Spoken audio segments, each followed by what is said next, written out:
iminota 20 kugira ngo agire icyo avuze. Haleluya, amena. Dushimire Imana umuremyi Kabisa aduhaye akanya kugira ngo twigishe. Uno munsi dufise ikiba kidasanzwe gifise umutwe uvuga ngo mbega ukwihana kw'Abayisilamu Nukukuri. kabisa Nivyo tugiye kureba hamwe uno munsi. Tugiye kwisunga ivyanditswe yego muri Bibiliya yego no muri Korani n'izindi nyandiko zitandukanye. Turabe mbega ukwihana kw'Abayisilamu bihana uno munsi koba ari ukukuri kweli. ubwambere na mbere tugomba gutahura yuko kugira ngo abantu bose bihane Yego hari ikintu kiba cyabaye, sivyo none mwarimu? kabisa. Abaroma 3:23 zani vyanditswe. 3 Abaroma 2:3 inyandiko ivuga gute? inyandiko igira iti bose bakoze ibyaha, abantu bose atanu mavuyemwo, haba umuzungu, yaba umwirabure, yaba umurundi, yaba umunyamahanga, yaba umuki, abantu bose bakoze iki? bakoze ibyaha, Manuka ntibashikira ubwiza bw'Imana. ntibashikira ubwiza bw'iki? Bw'Imana. Geza ngaho kwanza. Kweli Abantu bose iyo bo batagera bakoze ibyaha ntibashikira ubwiza bw'iki? Bw'Imana. Rero abantu bose kuko bakoze ibyaha ntibashikira ubwiza bw'Imana. Imana hari inzira yatoranije kugira ngo bikunde abantu ivyo vyaha bashobore kubibabarirwa. Sivyo mwarimu? yego Mbere Imana itanga n'ikimazi. Kwa Kristo turafise iki? Ikimazi kirwa kw'ivyaha. Turaza kuvyerekana, sivyo? yego. Rero bene dushaka tumenye mbega Abayisilamu ivyaha vyabo bavyihana gute? Mbega nikihe kimazi kibakura kw'iki? Kw'ivyaha. Kabisa no munsi ugiye inyuma y'icigwa azora azimiye Chatomukura tumusubize mu cigwa. Musomaji kweli. Korani 3:6 murongo w'8 havuga gute? 6:6 mwa ca gitabo Korani giteye amakenga. Soma kimwe bavugira bisumira nyine bagomba gukerera. ego 8 haravuga ngo havuga gute? enye muri amini yemwe mwizeye gena bukebuke. Ababizeye ni Abayisilamu baravugwa Korani nabo bavuga ngo yemwe mwizeye, Abayisilamu mwizeye. Ego tubuni kwa Mwenyezi Mungu nuko nimwihane ku Mana, toba iliyo ya ukweli, ukwihana kukuri. Rero iyi Korani yerekanye yuko Abayisilamu bagomba ukwihana kugize gute? Kukuri. Bisobanura ngo uno munsi Abayisilamu nuko bamaze kwakira ubwisilamu bakinjira muri Isilamu nta kwihana kukwiragize gute bafise. Uno munsi rero turagomba batwereke ingene bihana iki? Ivyaha vyabo. Mbere natwereke n'ikimazi cyakora kw'iki? Cyakora kw'ivyaha. kweli. Birumvikana? Yego birumvikana. Ntabwo inyuma y'icigwa tugenda buke inyandiko ku nyandiko. Yego Rero twebwe nk'Abakristo twebwe turafise ukuntu ivyaha vyacu bidukurwako. kweli. Nicyo ngira mbanze kwanza kwerekana. bibereke navyo bari Twebwe nk'Abakristo imbere yuko twariga ivyaha hari ikintu tubanza gukora.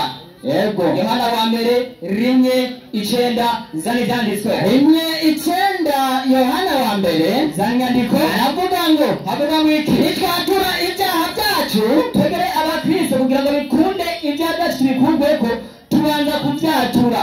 Umuntu nimba yarivye, nimba yasambanye, nimba yarishe umuntu, ni ngombwa kugira icyo adaharigwe abanze kwatura icyo yagize gute? Yakoze. Manuka niyo yo kwizigirwa, Mana yo kwizigirwa kandi igororoka. Ivyo nivyo bituma iduharira ivyaha. Ivyo nivyo bituma iduharira ivyaha vyacu. ikatwoza ukugabitanya kose. kweli. Twebwe Abakristo rero kugira ngo ibyaha vyacu tubibabarirwe tubanza kugira gute? Tubanza kuvyatura. ibyaha Tukavyatura hama tukavyihana. Imana igira gute? ikatubabarira kabisa. iyo niyo nzira twavamo iki ivyaha. Rero iyi niyo nzira n'abantu bose inwa n'abantu zagize gute baciyemwo kugira ngo bikunde ivyaha vyabo bigire gute bibabarigwe kweri. Rero abayisilamu baraza batwereke ukwihana kwabo ingene bagira gute ingene bagukora. Kuko uno munsi muri isilamu urinjiye muri isilamu bamubwira bavuge ngo ndemeye Imana imwe rudende nyuma yayo nde Muhammad sallallahu alaihi wasallam. ivyaha ntagira gute ntavyatura Wapi? niba yari umusumba akavuga ngo ndemeye Imana imwe rudende abarinjewe mu bw'isilamu Kweli. turakeneye no munsi batwereke ibi vyaha vyabo bavyihana gute. Ico kibazo. Cyo bifise ngaho munsi Kabisa. nta gukwepa ntabwo nyuma y'icigwa Oya. niko bimeze Kabisa. musomaji. Ndiyo. Genda mu gitabo c'Abatayo Matayo igice ca kane umurongo wa 17 igice ca kane umurongo waho w'17 avuga ngo iki? aravuga ngo guhera ubwo Yesu atangura kwigisha ati iki? nimwihane mwa bayisilamu mwe nimwihane kuko ubwami bwo mw'ijuru buri hafi kabisa. abantu bose kugira ngo bikunde mw'ijuru nuko ibyaha byabo bagira gute bavyihana bakagira gute bakabireka. Nimba umuntu ari umusumba, nimba umuntu yari umwicanyi, ivyo agomba kubireka kugira ngo Imana ikunde ugire gute imubabarire ivyaha vyiwe Kweli. musomaji. Ndiyo. tugiye turabe intambwe rero umuntu aratera kugira ngo bikunde ivyaha vyiwe abibabarirwe ubukristo bwacu. Matayo 3:5 kugeza 6 akabute musomaji. Matayo 3 ku murongo waho wa 5 Yego aravuga ngo zari vyanditswe maze ab'i Yerusalemu n'ab'i Yudaya bose maze ab'i Yerusalemu n'ab'i Yudaya bose n'igihugu giherereye kuri Yorodani cyose bava iwabo baza kuri we baza kuri Yohana mubatiza babatizwa nawe mu ruzi Yorodani manuka batura ibyaha byabo abonye benshi bo mu bafarisayo ngeza ngaho kweli abari mu gihe ca Yohana kugira ngo bikunde ivyaha vyabo bibabarirwe babanje baraza kwa Yohana batura ivyaha vyabo. Bamaze kuvyatura maze baragira gute barabatizwa. yego. Rero umuntu kugira ngo ivyaha vyiwe bibabarirwe ubwa mbere aravyatura, amaze kuvyatura mu nyuma akagira gute akabatizwa. Nico gutuma ivyaha vyiwe bigira gute bishobora kubabarirwa. Musomaji. Ndiyo. Ivyakozwe n'intumwa 2:3-8 havuga gute kubasoma n'abandika. Ivyakozwe n'intumwa 2:3-8 2:3-8 yego zani vyanditswe ca gitabo Bibiliya kidateye amakenga. ego haravuga ngo iki? bumvise ivyo biracumita mu mitima araza Petero n'izindi ntumwa bati iki? bagabo bene data mbega tugire gute Petero arabishura ati wiki nimwihane mwebwe mw'abayisilamu mwe ubwa mbere munarihana ego umuntu wese muri mwebwe mw'abayisilamu mwe agire gute abatizwe mu izina rya Yesu Kristo ego mubone guharirwa ibyaha byanyu manuka kandi muzohabwa ingabire ariyo nde mwemuyera. Amina. Rero kugira ngo ukuri umuntu aharirwe ivyaha vyiwe ubwa mbere abanza kuvyatura akavyihana, amaze kuvyihana maze akabatizwa. Amaze kubatizwa Imana ikimuhanagurako ikiza kuvyerekana ko Imana amahano kw'ivyaha acahabwa mwemuyera. Nuko bimeze ivyo navyo bari bazi abigabishasha kweli. ego twagiye aho nyene gatatu 19 ivyakozwe n'intumwa ivyakozwe n'intumwa gatatu umurongo waho w'19 zani vyanditswe haravuga ngo iki uko nuko mwihane muhindukire rero umuntu kugira ngo bikundukane kwiwe kwebega imbere y'Imana niba yari gisuma ni ngombwa ubwo busuma bwiwe abuhebe maze noneho Imana ibikurikire gute imubabarire. Uyu munsi dufite ikibazo kw'abayisilamu, umuntu yaje kwinjira mu idini aruzi uruteka avuga ngo ndemera Imana imwe rudende n'inuma yayo nde Muhammad. Yego yaba ari umusuma ntabaheze ubuzima bwiwe, yaba ari umusambanyi ntabaheze ubusambanyi bwiwe, akaba ari umwizera w'iki w'abayisilamu. Umunsi dufite ikibazo mbere mw'abayisilamu mwe mwihana ibyaha gute? Icyo kimazi mufise kirakora kwiki ibyaha. Musbaji ndiyo Korani 5:24 zana ivyanditswe. Soma ikirundi. Nsome ikirundi. Ego 5:74 5:74 tukira mu nyandiko ca gitabo giteye amakenga ari cyo Korani. Ego iki gitabo giteye amakenga nabonye mu kugisoma abanza kuvuga bisumira nyine bagira bakate zabashanira kirere. Ego 74 haravuga ngo iki mbega nibo kwigaya kwa Allah, mbega abayisilamu nibo kwigaya kwa Allah bakanamusaba ikigongwe na kale Allah niwe nyene ikigongwe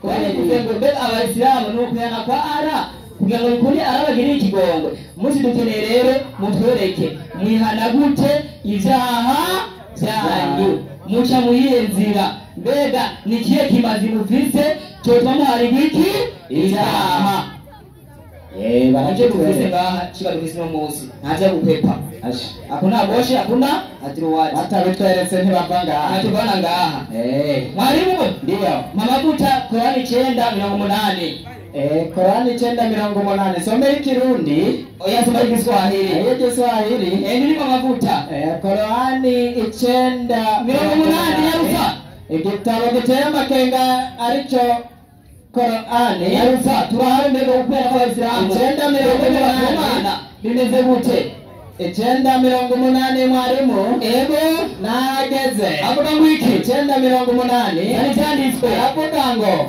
ewe mutume Muhammad rero waombeye msamaha hao wanafiki Waislamu tuya genda bukebuke kugira ngo aya majambo atahurike kabisa. Subiramo tugenda bukebuke. Ewe mutume Muhammad waombeye msamaha hao wanafiki basabira ikigongwe izo njyaja ao usiwaombee yange nukibasabire yote sawa.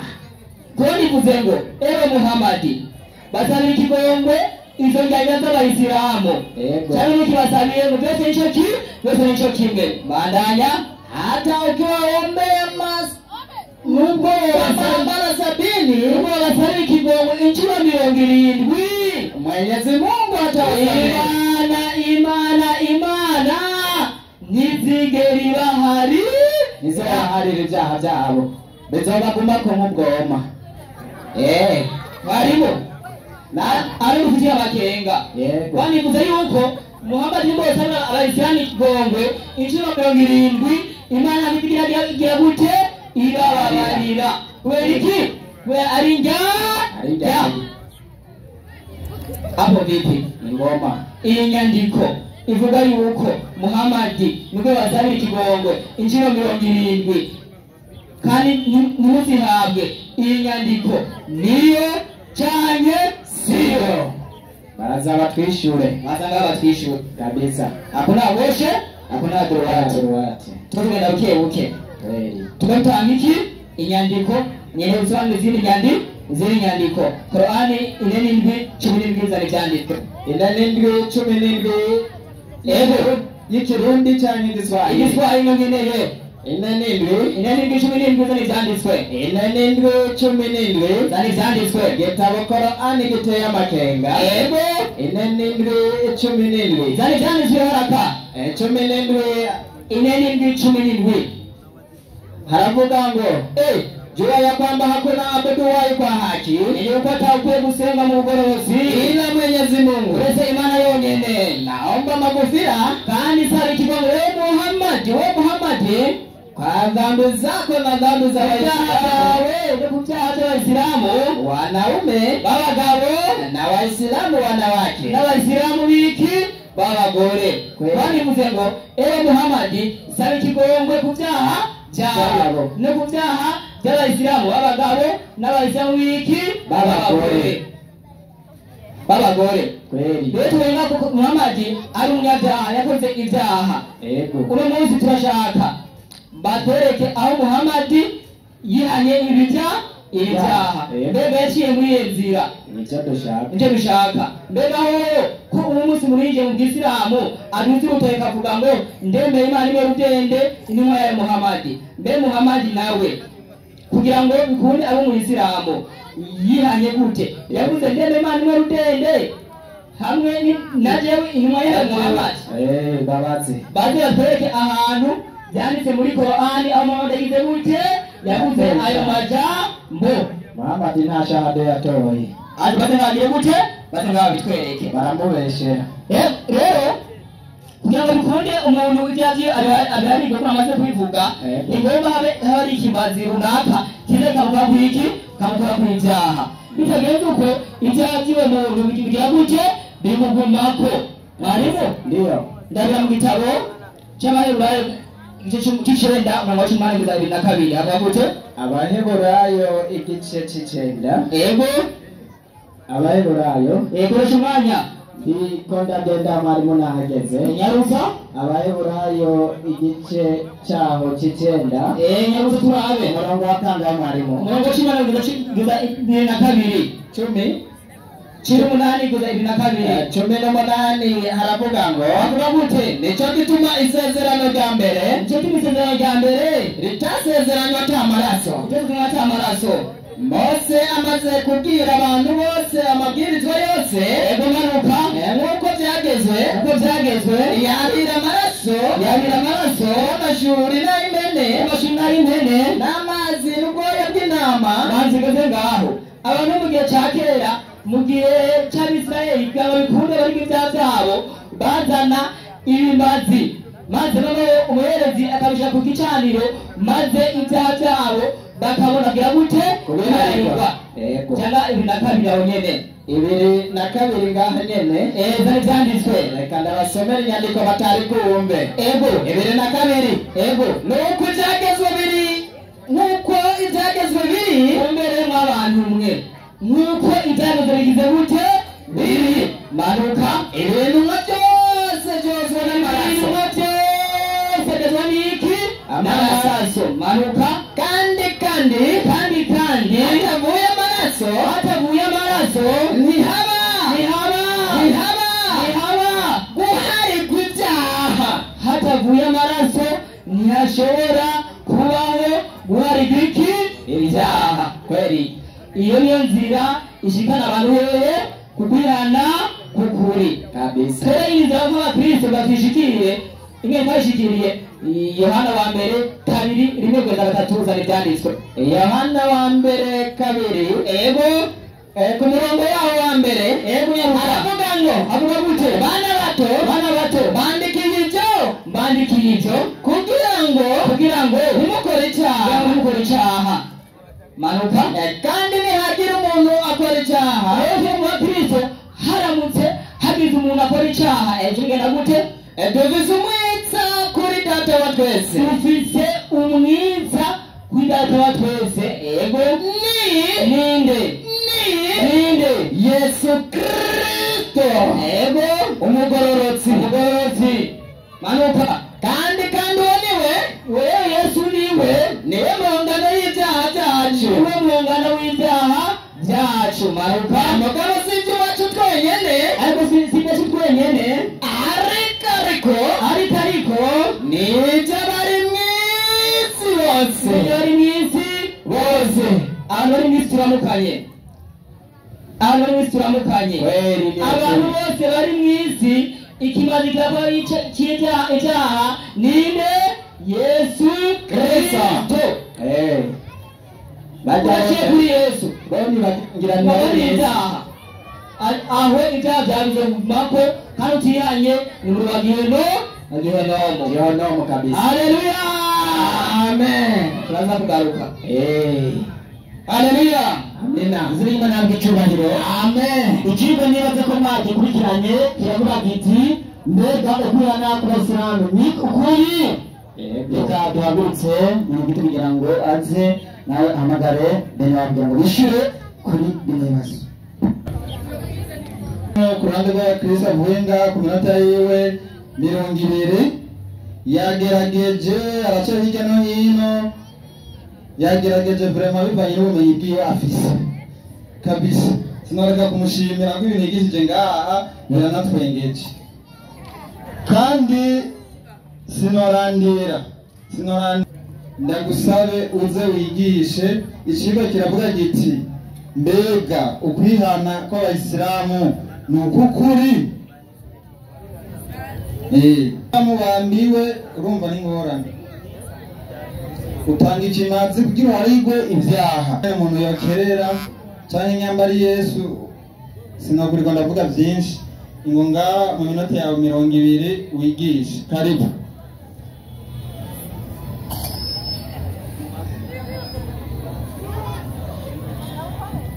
Naam. Bismillahirrahmanirrahim. Assalamu alaikum warahmatullahi wabarakatuh. Wa alaikumussalam warahmatullahi wabarakatuh. Alhamdulillahi rabbil alamin. Thumma salatu wassalamu ala ashraf sayyidina Muhammadin sallallahu alayhi wa sallam wa ala alihi wa ashabihi amma ba'd. Tukabanyishimire wa Allah subhanahu wa ta'ala umurenge w'isubijuru tugira kabiri dukasabire angane mu gishirisatare kuri kizigeza mu ndomwa Imana Muhammad sallallahu alayhi wa sallam. Ikigira kabiri egashimire uyu muvandimwe muri Adventist avuyenga minota 20. Ikigo kiravuga duti mbega ukwihana kw'Abisilamu Nukukuri. Turi kumwe kweli, ariko akabaza je nanezerewe cyane nyine kurajya gutega muri Qur'ani, ariko ikibabaje yagiye gutanga inyandiko zimurenze zimugora no gutahura kuko ziramurenze, kubera inyaba yarashoboye kuzitahura ntabwo ugiye kudefanda iki kigwa mbega ukwihana kw'Abisilamu ni kuri. Yesu yagize iki yatanze, kuko inyandiko yatanze ziraheza iki kigwa kweli, zirakirangiza kabisa. Ariko mwarimu naam simera aho yatanguriye, oya n'umwarimu mbere aho yarangirije. Yagiye muri Yohana wa mbere 2:1-3. hari jambo riri ngaho Paul yabikiye Yohana uyu mugo byamugiye gutara hasome inyandiko iragira iti bana banje bato, ati bana banje bato mbandikiye ibyo kugira ngo nimukore icyaha, kandi nihagira umuntu akora icyaha, dufise umwitsa kuri data wa twese, ni Yesu Kristo umugororotsi. Ngo ni Yesu Kristo umugororotsi. Umuki umugororotsi. Uyu Paul yandikiye Yohana. Hagera tubaze rero Paulo. Bene Paulo kuwandikiye Yohana yuko Yesu Kristo umugororotsi. Uyu nawe ati nicyo kimaze ciki cy'ibyaha. Reka kwanza dusuzume wandikiye gutari Galatiya 3:13. 3:13 yaruzanga hasi Galatiya. Jana cyeni saragase kumbera abana bariko baravuga ibyo badatahura hasone inyandiko igira iti Kristo turaruwa mugorotsi. Kristo yaducunguye umuvumo w'ivyagezwe, cyakimazi cyabo cyabacungura umuvumo. Icyambere cyakimazi kivuze duti Kristo yaducunga umuvumo w'iki w'ivyagezwe. Kumbe kimazi cy'Abakristo kidushingire ko ibyagezwe ari iki ari umuvumo. Abemera ko ibyagezwe ari umuvumo ko hejuru nimuduza amaboko. Abakristo none ko ibyagezwe ari umuvumo ko hejuru duza amaboko. Marika hamanitse injiji wabonye kweli bamanitse oya bamanitse wapi? Izi ni iteka birikanye Abakristo bandanya. Kristo ati Kristo cyakimazi cyabo yacitse ikivume.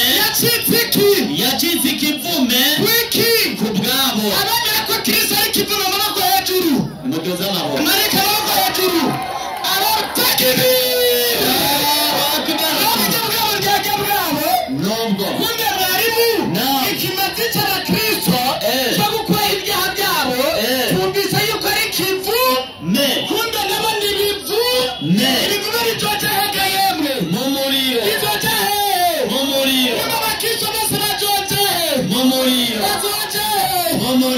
je sindimwo oya nanje simba sindimwo kabisa sindimwo wallahi kweli tena kirishuraga ikibazo nakimura ni wewe ndimo moto bariko bavuga ibyo batazi kweli batari tugende kabisa acengera kandi mwarimu aza gutanga aho yacengera mu Baroma 3:23 igitabo cya Roma ni igitabo harimo amajambo ya Paulo agenda asoma Baroma 3:23 reka ndakwigishe biriya nka mwarimu wawe soma kwanza ngaho Ventura hagira ati bose bakoze ibyaha ntibashikira ubwiza bw'Imana. Uyu ni Paulo yandikiye Abaroma ati bose bakoze ibyaha ngo ntibashikira ubwiza bw'Imana. Bandanya hagira ati bakoze ibyaha bose ntibashikira ubwiza bw'Imana. Canke batindanishirizwa n'umuntu bwayo ibibahereye ubusa. Ndiyo kubwo gucungurwa kubonerwa muri Kristo Yesu. Ndiyo uwo Imana yashizeho kuba impongano y'uwizera. Hagera kwanza ati ugucungurwa biboneka muri Kristo Yesu. Muri Kristo Yesu aricyo kimazi cy'abande cy'abakristo ikuraho ibyaha by'abande by'abakristo. Reka tubaze Paulo mbega amajambo yandikiye Abaroma yuko ikimazi cyo gucungura ibyaha ari Kristo Yesu nukuri cyane biteka bitwi aho nyene indwi aho nyene aho nyene 3:7 aho nyene soma nyaruta 3:7 inyandiko irababwira iti nyaruta bakurikirane ariko soma neza mwarimu nabi ibinyoma byanje bya Paulo byatumye ukuri kw'Imana kurushiriza kwerekanwa.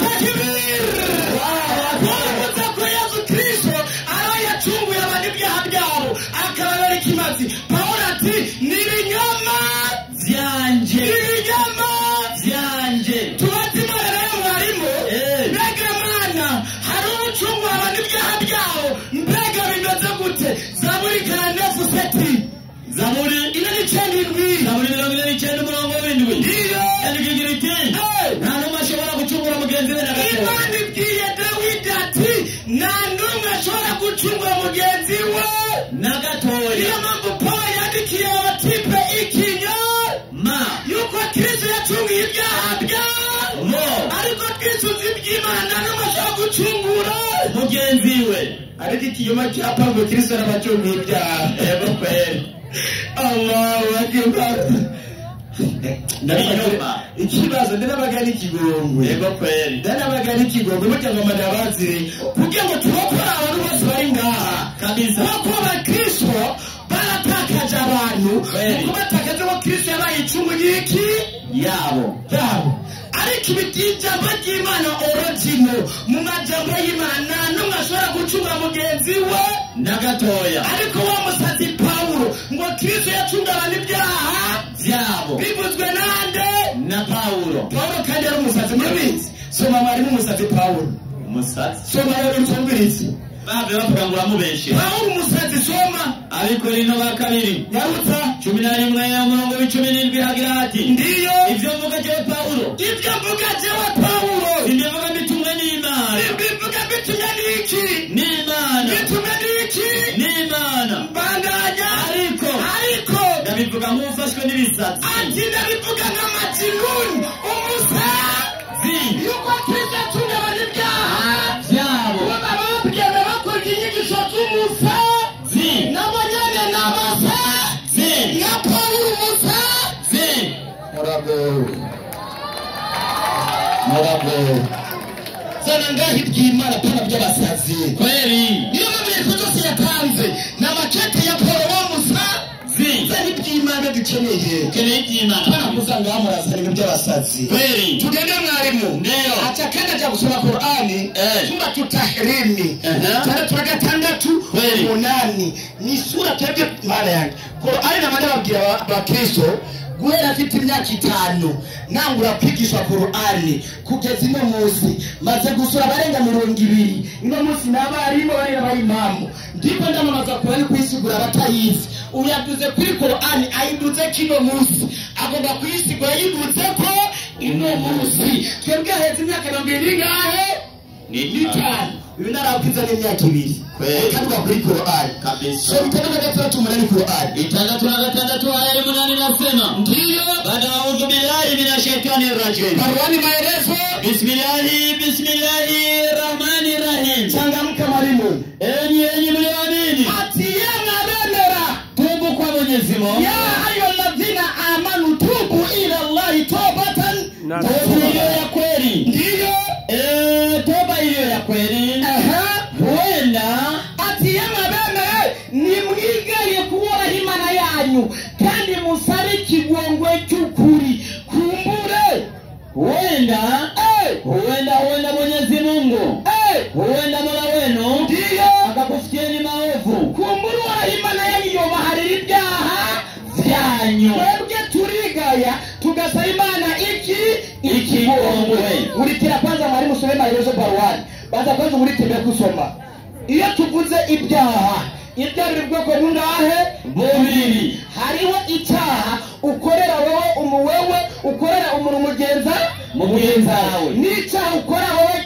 hagati yawe n'Imana direct ibi ukuru tubisaba ikigongwe nabo bisa biratandukanye rero jewe inje kwiba igitoki cyawe mu murima wawe cyangwa imene yawe kandi ukafata kugira ngo jewe sando n'ikigongwe imbabazi zoraho baza gusaba wowe ikigongwe nakosherezi naje kugusaba ikigongwe cyangwa rukarero nasaba Imana ikigongwe kugira netwe ikiri kigongwe ni cyacu uburyo bwa mbere uburyo bwa kabiri je shobora gusambana na korodine tugasambana muri hoteli cyangwa muri ghetto je sari kigongwe korodine sari kigongwe iki Imana ubu ni uburyo wita dukora ibyaha abantu kandi usaba ikigongwe n'uburyo bugira iki utadukanye ariko baranibyo baziri abarenze wapi birabarenze cyane ubusobanure Qur'ani malezi inasema hivi enyi mliamini ndiyo rejeni kwa Mwenyezi Mungu atiyana bemeye garuka musubire kuona Imana yanyu muache dhambi yenu ati mureke gukora ibyaha byanyu mupapane nabyo mrejee kwa kweli kandi mumugage kumana by'ukuri kwa ikhlasi mufise umutima gutinya Imana asa Mola wenu mulezi akakufutieni maovu yenu ati kandi mmenye Imana yanyu izobaharira ibyaha byanyu na akakutieni peponi hanyuma nibaze kubaharira ibyaha byanyu kubera ko mwigaye mukagaruka nimusure mu byaha ati Imana izosibindiza mwijuru muri paradiso niyo mpamvu Yesu acavuga amajambo akurikira kane 17 batayo kane 17 nyandikira giriti ndiyo muri cyo gihe Yesu atangura kuvuga ati Yesu atangura kwigisha abantu ati mwihane ukubwa ni bw'Imana buri hafi kuze bamaze kwihana bacarinjira mwijuru kumbe Yesu na Muhammad bigishije mwe uko umuntu yihana agacayinjira mwijuru muri paradise uko bigenda ntabyo bazi ntabyo bazi n'ubwambere bavyumvi niyo ngorane tugende mwarimu no mwanya rero kweli acaranyaragasa umuvandimwe agenda mu byakozo n'indomwa 2:3-3:8 ibikorwa by'abatumwa 2:3-3:8 ndiyo inyandikira mubwira iti abikurikirane neza ndiyo bavyumvise yarukuye kurasiga bumvise ibyo bibaca imitima ndiyo babaza Petero izindi ntumwa bati ati n'izindi ntumwa bati abagabo bene data tugire dute Petero arabishura ati nimwihane ati nimwihane umuntu wese muri mwebwe ati umuntu wese muri mwebwe abatizwe mu izina rya Yesu Kristo mubone guharirwa ibyaha byanyu Petero yareka arishura abantu umuntu wese kugira ngo aharirwe ibyaha byiwe abatizwe mu izina rya Yesu Kristo mbega ubugira kabiri yaciye ababwira ngo iki 19 aho nyine byakozwe n'intumwa byakozwe n'intumwa 19 umurongo wa 2 iyo nabisanga batari bwabyumve nyarutsa arababaza ati mbega mwarahawe mpwemu yera arababaza ati mbega mwarahawe mpwemu yera igihe mwizera aramwishura bati nitwari bwanabyumve nitwe no kubyumva wapi yuko mpwemu yera yatanzwe iyo arababaza ati aba bavuga ati dusomye mpemu yera, kumbe nabo nane banagira. Ndiyo. None se mwabatijwe umubatizo ki? Ndiyo. Bati umubatizo wa Yohana. Ati umubatizo wa Yohana mu mazi. Paulo ati Yohana. Ati Yohana yabatije umubatizo wo kwihana. Ati yabatije umubatizo wo kwihana. Abarira abantu ko bakwiye kwizera uzoza hanyuma. Ndiyo. Niwe Yesu. Ndiyo. Bavyumvise. Babatizwa mu izina ry'umwami Yesu. Mu izina ryande. Ry'umwami Yesu. Ry'umwami nde? Yesu. Mube nako babatijwe mu mazi. Vy'amazi vyarahombye. Bamaze kubatizwa mu izina ry'umwami Yesu. Mbega babatije gute? Mwarimu? Ndiyo. Cumi Roma. Ukuntu batizwa mu izina ry'umwami Yesu. Tugende n'umwanya. Inyandiko irababwira iti. Ndiyo. Kuko umutima hariho umuntu yizeresha. Umutima wiwe akaronka ukugororoka. Karabaye umugororotsi. Kandi akanwa nako atarime. akaba ariko yaturisha. Ukaronka agakiza. Agakiza. Atipe bagenda mu mazi. Kumbe n'agakiza bafise. Kumbe n'abapagani. Kubera bagenda mu mazi. Abapagani. Kweli. Cyangwa tubabatize muri abakizwa. Mubatizwe mu izina ry'umwami Yesu. Muri abakizwa original bitwebwe abesera. Abantu bamwe n'abakizwa. Umviriza rero twagiriyeko. Ayo majambo rero uza kuvuga yariyo. Inasema ta hadithi nyarutsa. Namba ya hadithi katika Sahihi Buhari. Ndiyo. Toka kwa Abu Dhari.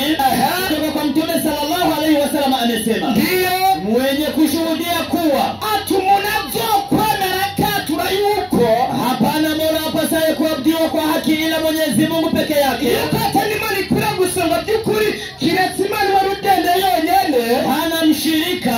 Atagira imbangikanya ati Data, Mwana na Mutima Mweranda. Na kuwa Muhammad ni mtume wake na mja wake. Ukwemera ko Muhammad ni w'Imana kandi akamushumba w'Imana. Na kuwa Isa ni mja wa Mwenyezi Mungu na mtume wake. Akemera kandi Yesu ari ni w'Imana n'umushumba w'Imana. Basi ati kuko rero hao abo rero wataingia pepo.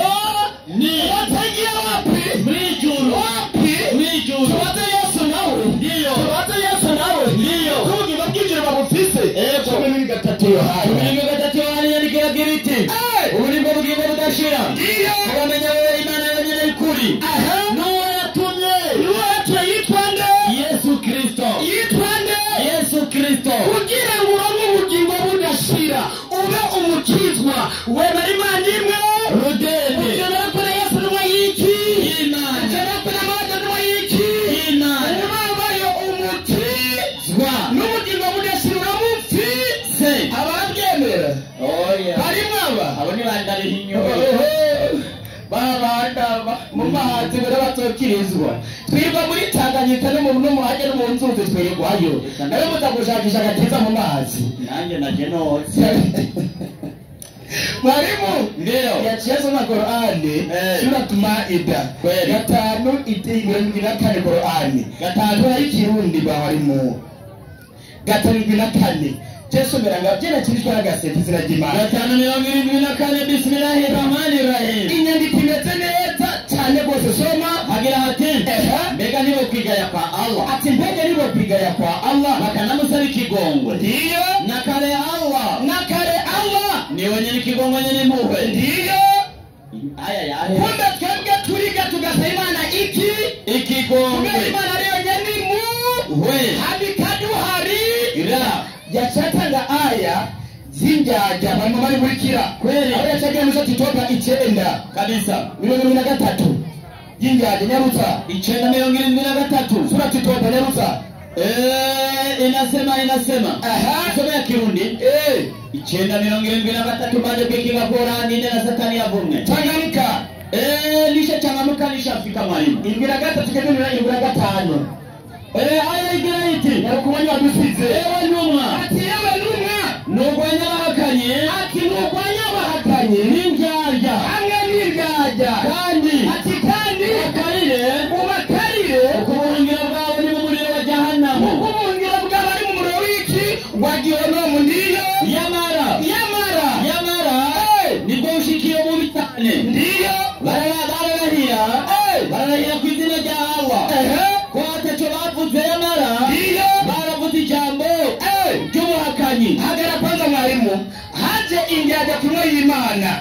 Barumera acabwira Muhammad ati nubwo basabira izi nyaga ikigongwe nagiba nizugirira iki irahira kubera ninja nirajya indajya n'ikigongwe ndibara zifise kiretse n'izahirika zikigaya zigafata inzira igororo gatatu ina na gatandatu Qur'an gatatu 86 Qur'an yaruta yandikiragira iti mukurikirane neza igutabaye rero basubiye mu bakanye imana ishobora kuyobora basubiye mu bakanye nyuma yo kwemera kwabo umaze kumenya imana barudende ukamenya mwaze kwera amategeko ugacusubira mu bakanye ati imana niyo kuyobora ndiyo no kuba baremeje kuri imana y'ukuri bakemeza ko imana y'ukuri no kuba barashikiriwe n'ivyemezo biboneka iyo mu by'ukuri Allah ayobora abahemutse imana iyobora abahemutse iryajya hamwe nabo bazarenga intego y'umuvumo w'abantu n'abamarayika n'abantu bose abimarira abavuma n'abamarayika n'abantu bose bavuye njyana bamwe n'ibindi nibazotezurirwa ibihano